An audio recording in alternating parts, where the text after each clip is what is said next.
दीपा भूषण का आप सभी को सादर नमस्कार। आरजीएस टीजेएपीएस केबीएस के अमृत गाथा के इस 16वें अंक में आप सभी का हार्दिक स्वागत, अभिनंदन। भारत को एक लंबे संघर्ष के बाद आज़ादी मिली थी और इस आज़ादी को दिलाने के लिए अपने प्राणों की आहुति देने वाले कई स्वतंत्रता सेनानी थे और इन्हीं में से एक अद्भुत साहसी व्यक्तित्व की महिला दुर्गा देवी, जो कि दुर्गा भाभी के नाम से भी जानी गई। तो आइए जाने और समझे दुर्गा भाभी को, यानी दुर्गा देवी को। आज़ादी की लड़ाई में महिलाओं का विशेष योगदान रहा है। रानी लक्ष्मीबाई, सरोजनी नायडू, बेगम हजरत महल आदि जैसी वीरांगनाओं में ही से एक थी दुर्गा देवी, जिन्हें लोग दुर्गा भाभी कहते हैं। ये एक निडर, बेबाक, साहसी महिला थी जिन्होंने स्वतंत्रता सेनानियों की मदद करने में कभी कोई कसर नहीं छोड़ी। दुर्गा भाभी का जन्म 1902 को शहजादपुर ग्राम में हुआ, जो अब कौशाम्बी है। 10 वर्ष की अल्पायु में ही इनका विवाह लाहौर के भगवती चरण बोहरा के साथ हो गया।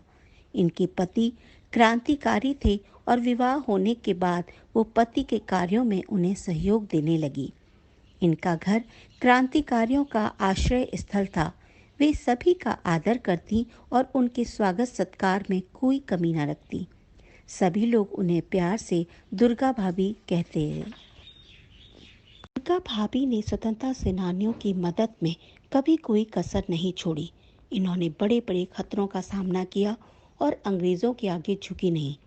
इनके साहस और सूझबूझ का एक प्रसंग मुझे याद आ रहा है, जब लाला लाजपत राय पर गोली बरसाने वाले सैंडर्स पर भगत सिंह ने गोली चलाई और पुलिस भगत सिंह के पीछे थी, पर दुर्गा भाभी अपने छोटे बच्चे के साथ भगत सिंह की पत्नी बनकर उन्हें लेकर अंग्रेजों की आंखों में धूल झोंक कर भगत सिंह को लाहौर से निकाल ले गई। फलस्वरूप भगत सिंह गिरफ्तार होने से बच गए। भाभी को भारत की आयरन लेडी भी कहा जाता है। बहुत ही कम लोगों को ये बात पता होगी कि जिस पिस्तौल से चंद्रशेखर आज़ाद ने खुद को गोली मारकर बलिदान दिया था, वो पिस्तौल दुर्गा भाभी ने ही आज़ाद को दी थी। दुर्गा देवी ने 1935 में गाजियाबाद के प्यारेलाल कन्या विद्यालय में अध्यापिका की नौकरी भी की। इन्होंने मारिया मोंटेसरी से मोंटेसरी पद्धति का प्रशिक्षण लिया और 1940 में लखनऊ में एक मकान में सिर्फ 5 बच्चों के साथ मोंटेसरी विद्यालय भी खोला। आज भी ये विद्यालय लखनऊ में स्थापित है। ऐसी महान महिला थी दुर्गा देवी। सबसे पहले मैं दीपा भूषण जी को धन्यवाद देना चाहूँगी, धन्यवाद कहना चाहूँगी। उन्होंने मुझे इस लायक समझा और यह सौभाग्य दिया कि मैं दशहरे पर्व पे, जो कि मेरा मनपसंदीदा पर्व है, उस पे कुछ बोलूँ। जैसा कि हम सभी जानते हैं, दशहरा हिंदुओं का बहुत महत्वपूर्ण और मायने रखने वाला त्यौहार है। इस पर्व का महत्व पारंपरिक और धार्मिक दोनों ही रूप से बहुत ज़्यादा है। भारतीय लोग इसे सब साथ मिलकर हर्ष उल्लास और बहुत ही उत्साह से मनाते हैं। ये पर्व और भी ज़्यादा खूबसूरत और भी ज़्यादा महत्वपूर्ण इसलिए है क्योंकि ये हमें बतलाता है, हमें सिखलाता है कि कैसे हमेशा अच्छाई की ही बुराई पे जीत होती है। इसे सारे भारतीय काफ़ी रीति रिवाजों से और पूजा पाठ करके मनाते हैं। दशहरा का पर्व हर साल सितंबर और अक्टूबर के अंत में दीपावली से 1 महीने पहले आता है। जय हिंद, जय भारत, वंदे मातरम। मेरा नाम कुसुम प्रसाद है। मैं आरजीएस परिवार का हिस्सा हूँ। आरजीएस से काफ़ी समय से जुड़ी हुई हूँ। आज़ादी के अमृत गाथा का जो श्रृंखलाबद्ध कार्यक्रम हम लोग बना रहे हैं, इसमें दीपा जी और मैं पार्टिसिपेट कर रहे हैं और मैं नवरात्रि के महत्व पर बोल रही हूँ। देहि सौभाग्य आरोग्यम, देहि मे परमं सुखम, रूपम देहि जयम देहि, यशो देहि दिशो जहि। ओम सर्वमंगल मांगल्ये शिवे सर्वार्थ साधिके, शरण्ये त्र्यंबके गौरी नारायणी नमोस्तुते।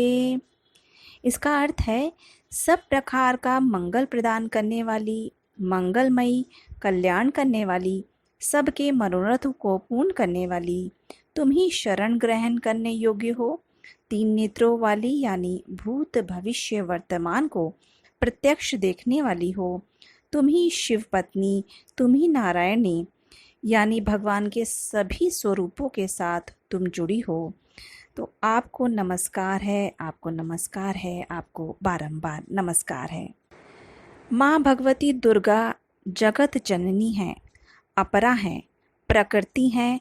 मूल रूप से सबकी चेतना में उनकी ऊर्जा ही संचरित होती है। वे ममत्व की पराकाष्ठा हैं। तेज, दीप्ति, द्युति, चेतना, कांति और जीवन प्रदायिनी उस ऊर्जा को समन्वित कर आध्यात्मिक चेतना का पर्व नवरात्र है।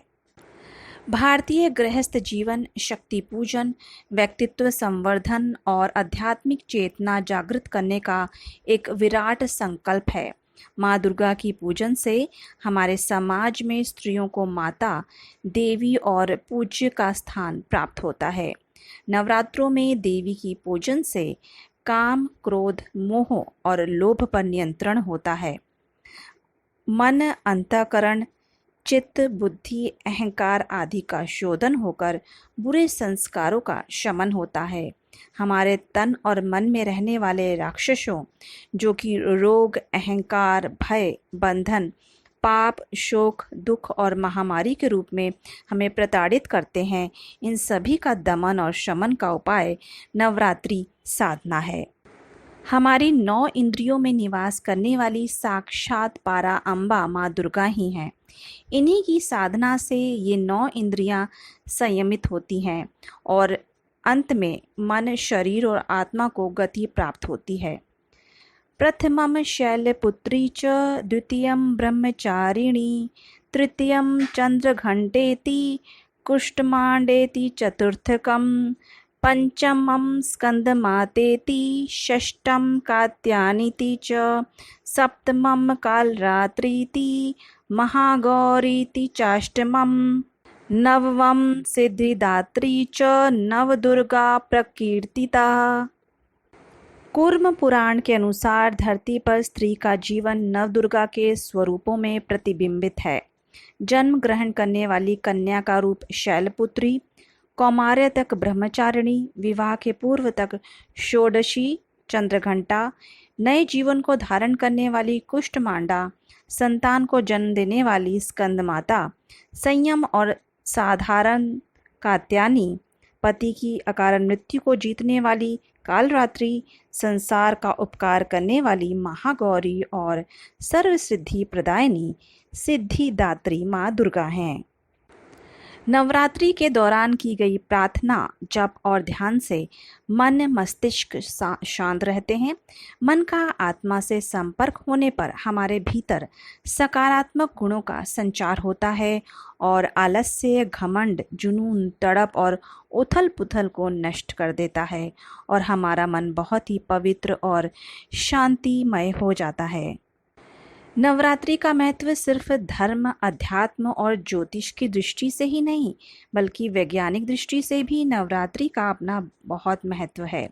ऋतु बदलने के लिए समय, रोग जिन्हें आसुरी शक्ति कहते हैं, उनका अंत करने के लिए हवन पूजन किया जाता है, जिसे कई तरह की जड़ी बूटियों और वनस्पतियों का प्रयोग किया जाता है।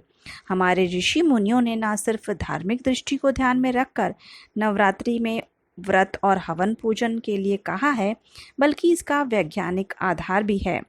नवरात्रि के दौरान व्रत और हवन पूजन स्वास्थ्य के लिए बहुत ही बढ़िया होता है। इसका कारण ये है कि चारों नवरात्रियों ऋतुओं में संधि काल में होते हैं, यानी इस समय मौसम में काफ़ी बदलाव होता है, जिससे शारीरिक और मानसिक बल की कमी आती है। शरीर और मन को पुष्ट और स्वस्थ बनाकर नए मौसम के लिए तैयार करने के लिए व्रत किया जाता है। अंत में मैं यही कहूँगी कि आइए हम सभी माँ दुर्गा का आह्वान करें और उनसे प्रार्थना करें कि इस पृथ्वी को रोग और दुख से दूर करके सुख पूर्वक सभी को सुखी रखें और सुख शांति दें। नमो नमो दुर्गे सुख करनी, नमो नमो अम्बे दुखहरनी, निरंकार है ज्योति तुम्हारी, तिहो लोक फैली उजियारी, शशि ललाट मुख मया विशाला, नेत्र लाल भ्रिकुटी विकराला, रूप मातु को अधिक सुहावे, दर्श कर जन अति सुख पावे।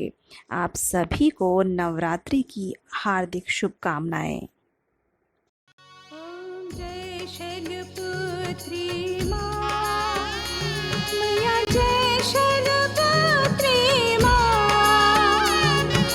सर्व सुखों की दात्री, सर्व सुखों की दात्री, दीना माँ करुणा। ओम जय शैलपुत्री माँ, ओम जय शैलपुत्री माँ।